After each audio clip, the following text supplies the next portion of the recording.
嗨，大家好，我是戴淑萱，我来自英国，欢迎回到我的频道。对于上次关于进阶英文词汇的介绍，引起大家热烈的讨论，所以今天我再来提供一些词汇，可以让你的英文听起来更有深度。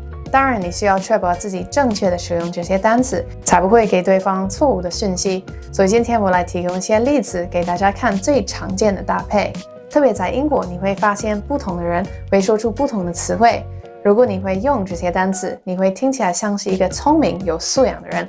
那我們就開始吧。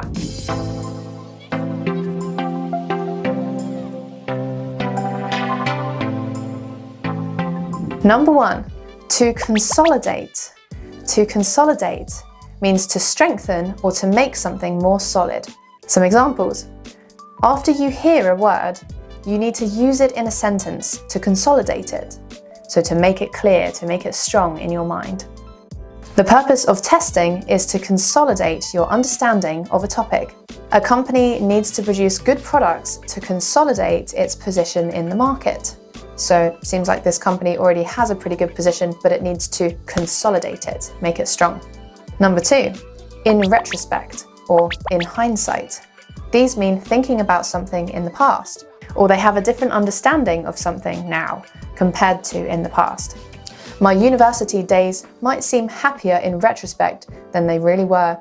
So thinking about it now, maybe they weren't so good, but in retrospect, I thought I should tell him the truth, but in hindsight, maybe that wasn't a good idea. So thinking about it now, I've changed my mind. It's not a good idea.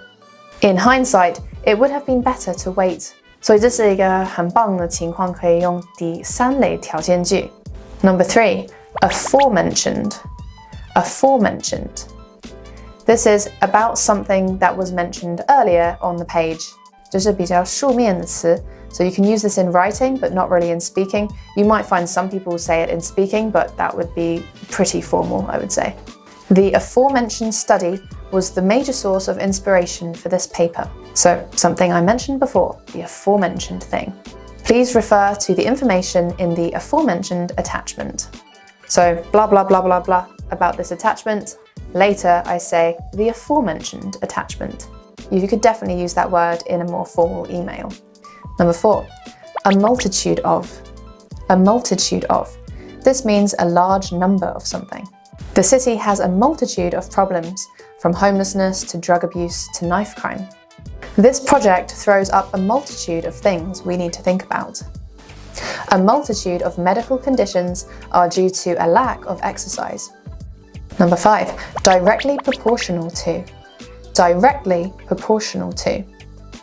And this describes the relationship between two variables when the ratio is constant and equal. It's used in science and maths, but can also be used when speaking. IQ is not directly proportional to achievement. Punishment is supposed to be directly proportional to the severity of the crime. His earnings are directly proportional to the number of sales he makes. To exacerbate. To exacerbate. This means to make something that is already bad even worse. This attack will exacerbate the already tense relations between the two countries. If you keep procrastinating, you're just going to exacerbate the problem. His health problems were exacerbated by the fact he couldn't walk. Then we have the former and the latter. Very fancy, the former and the latter.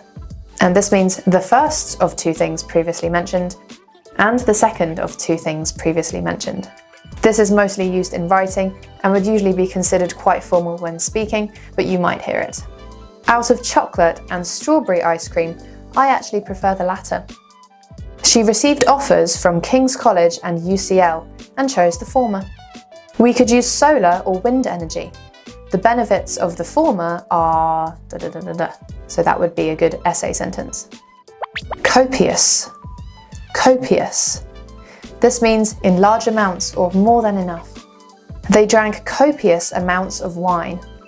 To be honest, the most common time that you'll hear this word used is to describe alcohol or wine. That's a common collocation. He took copious notes during the lecture. Based on copious interviews, we have a good idea of what he is like. To be inundated with. To be inundated with. This means to flood, which is the origin of the word, or to place too much on someone so they can't deal with it. After so much rain, the village in the valley became inundated. We've been inundated with requests since the pandemic started. Sorry I took a while to get back to you. I've been inundated with work recently. Antithesis. Antithesis. This means the exact opposite. You interrupted me, which is the exact antithesis of what I asked you to do. My mum and dad are antitheses of each other. Antitheses, that's the plural. He is the antithesis of what you expect a leader to be. So those are my words that you can use to sound fancy in English. Now, if you have some children who are aged between 2 and 6 and you would like them to have English class, unfortunately, I am not able to offer that right now. I have taught children in the past and I really enjoyed it, but I just can't dedicate time towards different types of classes at the moment. I mainly cater towards adults of intermediate to advanced level. If, however, you do have children that want to take classes, I do highly recommend that you try Lingumi.